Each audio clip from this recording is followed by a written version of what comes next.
Hello everyone, welcome to Any Pluto. Let's start the video.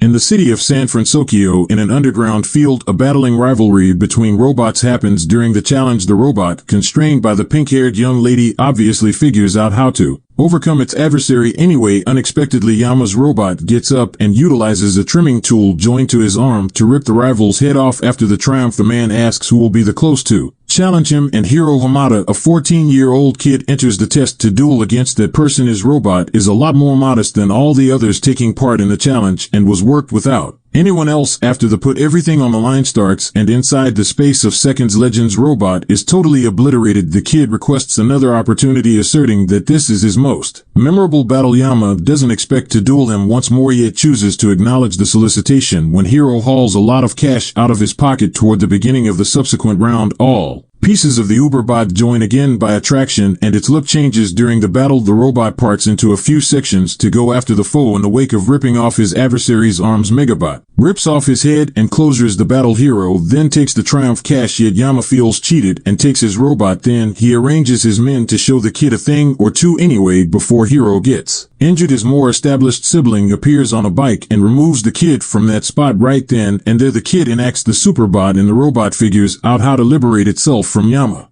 As they escape, Tadashi gripes about his sibling partaking in underground battles again. Hiro moved on from school at age 13, yet has zero desire to set off for college, as he accepts he will not learn anything he doesn't. Definitely be aware as Tadashi attempts to find an exit plan. The police appear, and they are both captured, as his folks had passed on when Hiro was 3 years of age. His auntie Cass goes to the police headquarters to get them. When they at last return home, they go directly to their room, and Hiro gets warning that another robot quarrel is over to start. The kid means to take an interest in the opposition, yet his sibling attempts to stop him, understanding that he cannot deter the kid. Tadashi offers to take him, yet rather than going to the underground battle, the kid takes his sibling to meet the college where he review. When he enters the research center, the kid is stunned by everything that could be taken in a latte of new things. In that place, Hiro meets his siblings' cohorts and is eager to understand that he's not by any means the only virtuoso there. Every one of them is dealing with a development, and they show their work to the kid. Currently, it's Tadashi's chance to introduce his new venture. The young fellow takes a tape, pastes it to Hiro's arm, and pulls it, causing a slight nibble on his arm. When the kid shouts in torment, Tadashi's robot is initiated. Baymax approaches Hiro and presents himself as an individual well-being specialist who has been modified to answer when somebody makes an aggravation sound. In the wake of examining the kid,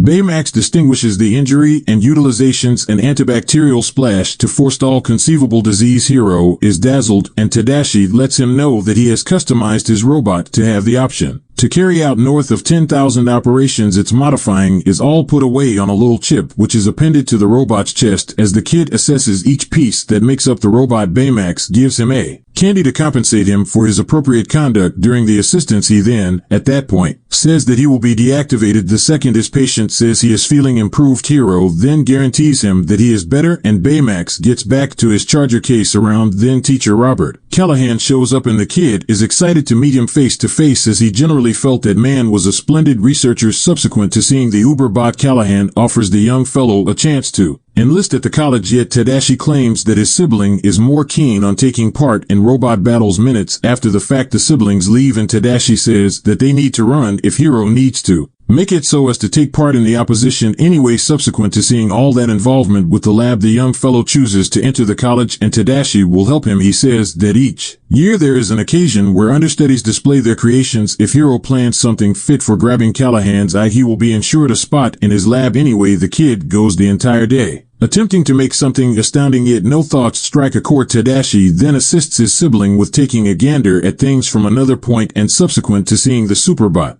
directly before him, he has a virtuoso thought. Over the course of the following couple of weeks, Hiro works seriously in his shoddy lab in the carport until his task is at long last prepared. With the assistance of Tadashi and his companions, the kid takes his freshest development to the presentation. When he makes that big appearance, he connects a synapse to his head and takes a miniature robot that was kept in his pocket by saying that this is his task. A few watchers are frightened as they feel that the robot isn't able to do when that thing interfaces with its companions it is fit for. Framing any design, all orders are sent by the synapse on the off chance that the gadget is as far away from him as possible. The robots are crippled, as well as changing into any construction microbots. can ship anything effectively. Anything the client can envision those robots can do toward the finish of the show. Legend's venture is praised by a horde of individuals who were dazzled with his innovation as the kid celebrates with his companions. Alistair Bonkers, an extraordinary business visionary in the area of innovation, shows up and after intently noticing one of those microbots, illuminates him that he needs to patent Legend's project. While they were talking, Teacher Callahan shows up and lets him know that Loco just got to where he is on the grounds that he disregarded a few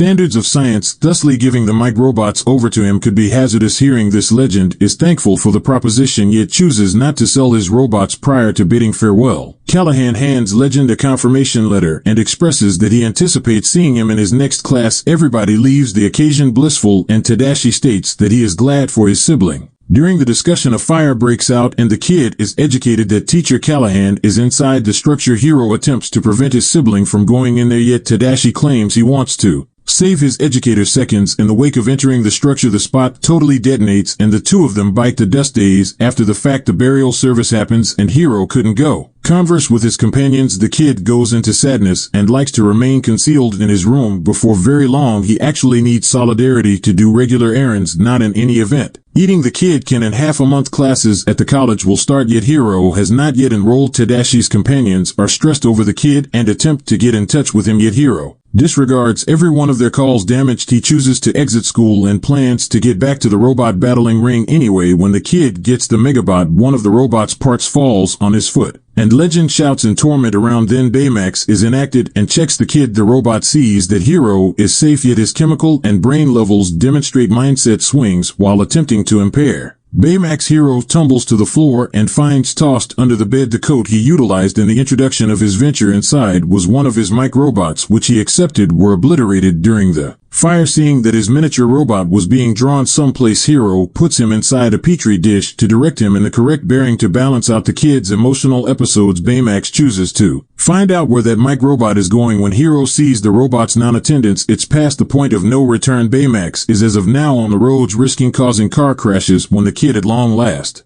figures out how to contact him, the robot had previously found where the microbot was attempting to get to the pair stop before a neglected carport, yet the entryway is locked. Inquisitive to realize what was inside, Hiro chooses to attack the spot, entering through the window to stay aware of him. Baymax requirements to purge his body while swelling again. The kid will investigate the spot. At that point, he discovers a few machines chipping away at assembling new microbots. When Baymax shows up, all the microbots begin moving and Legend pulls his companion to escape together from that spot. As the entryway is locked, they need to stow away. As they approach the window, Hiro sees a veiled man strolling towards him, yet both figure out how to escape with their lives. The kid promptly goes to the police headquarters, and keeping in mind that Baymax covers his openings with conduit tape, Hiro attempts to persuade the official that he is coming clean anyway. When he understands that the man won't completely accept that what he is talking about, the kid chooses to return home as Baymax is running out of battery. While re-energizing the robot, gets some information about Tadashi and Hiro lets him know he kicked the bucket. Hearing this, Baymax gets to the PC and downloads all information about private misfortunes. Now the robot knows how to help Hiro manage distress. The most important move towards treatment is near companions and family members, so Baymax reaches out to the sweethearts. Hiro has consistently accepted that the fire that killed his sibling occurred unintentionally, yet in the wake of seeing the veiled person, the kid starts to think that he set the fire to take his microbots. That evening, while Cass is sitting in front of the television, Hiro and Baymax slip away to the carport. The kid makes a few moves up to the robot so he can battle Malicious and even produces a defensive layer for him. Baymax is at last prepared to battle and they pursue the antagonist, yet coming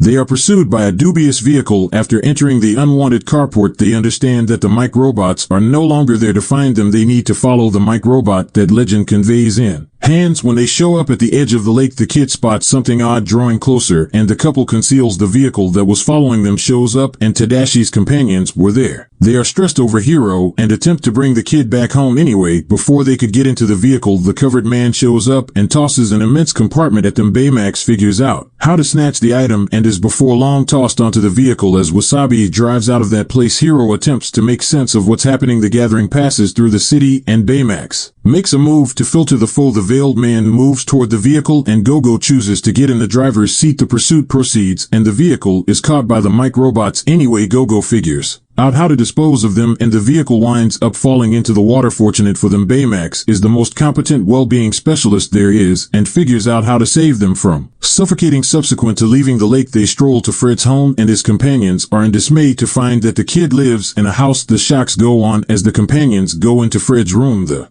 spot is totally unusual, brightened with dolls and fictitious animals as Hero thinks about another arrangement to get the antagonist. Baymax sees his internal heat level is low and begins to warm him up. Different companions way to deal with warm up as well, and the kid inquires him know he has a hypothesis. He accepts that the antagonist who went after them is, in all honesty, Alistair Crazy, the financial specialist needed to purchase the Mike robots from Hero, yet the kid denied the proposition. Thusly Fred accepts that Cry made the fire take the robots without stimulating doubt, yet Hero doesn't completely accept this hypothesis and cases they need more information to find the suspect. At that point Baymax says that he checked the concealed man and realizes every one of the information connected with his well-being status. Hearing this, Legend concocts another arrangement that comprises of examining the whole city simultaneously so that Baymax can find the concealed person. For this methodology to work, the kid should further develop the robot sensor. Every one of the companions consent to help him in this mission, and Fred is amped up for turning into a superhuman. As they work on their suits, Legend deduces that the antagonist's synapse is in his veil. Assuming his hypothesis is correct, simply remove that person's veil and he'll lose all control of the Mike robots.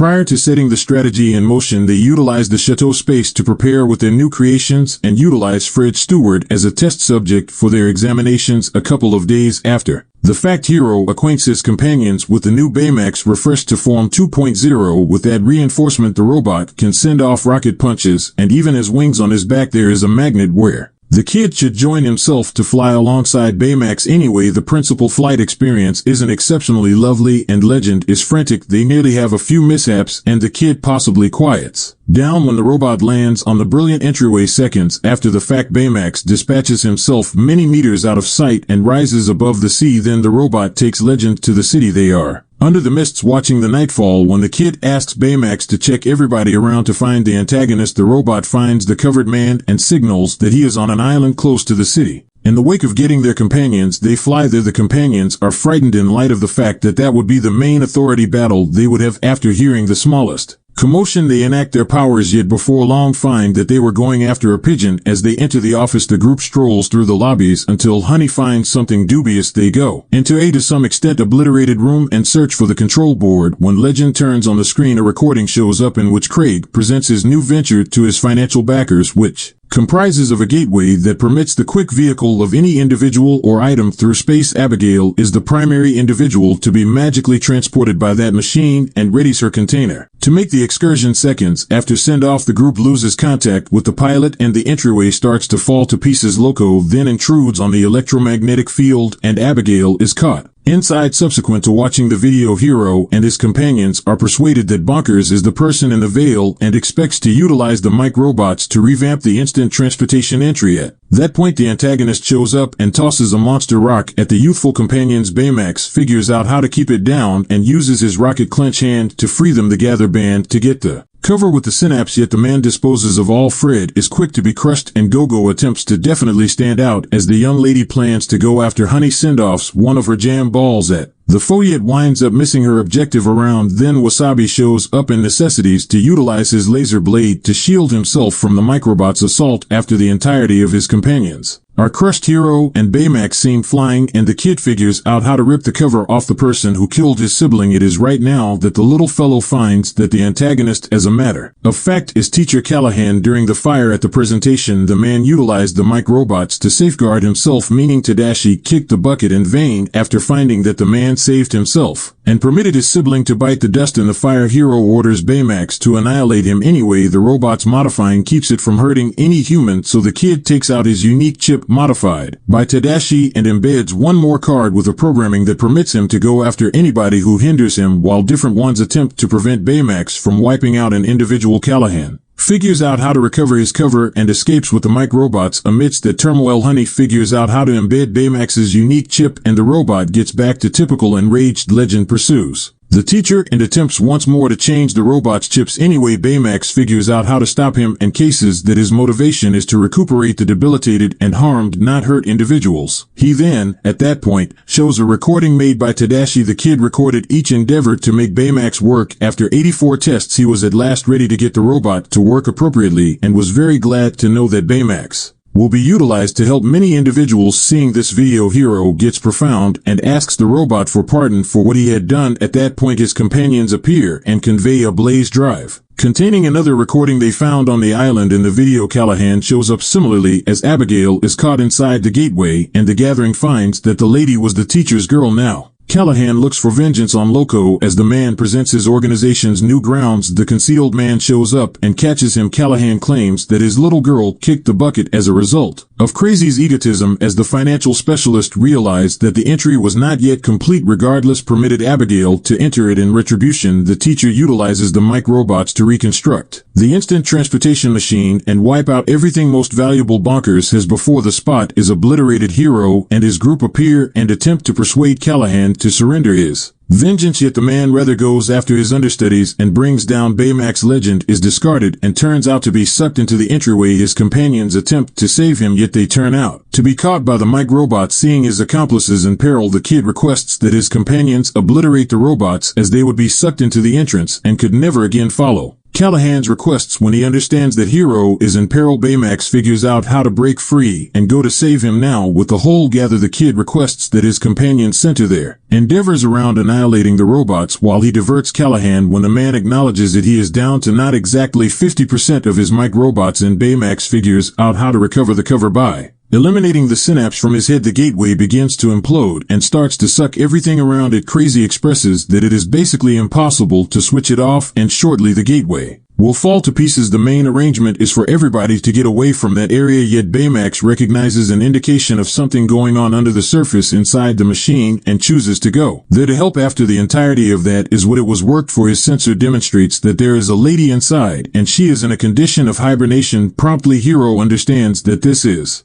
Callahan's little girl and chooses to go with Baymax, determined to save her. When they cross the entrance, they are confronted with something else entirely as they attempt to arrive at the container. They should evade the huge number of Crytek trash. Subsequent to finding the case, they get ready to leave anyway. Returning as they are going to go through the gateway, a monster garbage shows up in Baymax hops before Legend to safeguard him. Right then and there, his defensive layer is annihilated and his engines quit working. The robot can't escape that place any longer, yet still up in the air to save Hiro and Abigail. The kid gives up and attempts to consider one more answer for save his companion. Anyway, there is no time for that as the gateway will before long be obliterated, so Baymax inquires as to whether the young fellow is feeling improved, and when Hiro says okay, the robot is deactivated. Yet first he utilizes his rocket arm to send the case out of the entrance before it detonates. Minutes after the fact, the emergency vehicle seems Abigail is taken to the clinic and Callahan is captured. Weeks after the fact, Hiro begins going to college with his companions, and at some point, all at the point when he removes Baymax's arm from a cardboard box and places it as a thing in his lab, the kid finds the robot's chip. The article was tucked inside his clench hand and contained Baymax's put away programming. Hiro simply has to make another mechanical body and supplement the chip. In this manner, the kid figures out how to carry his companion back with every one of his recollections alongside their group of youthful geeks. They keep on going about as superheroes and deal with the occupants of the city of San Francisco. So what was your take of this film? Thanks for watching my video. Please like and subscribe to Any Pluto.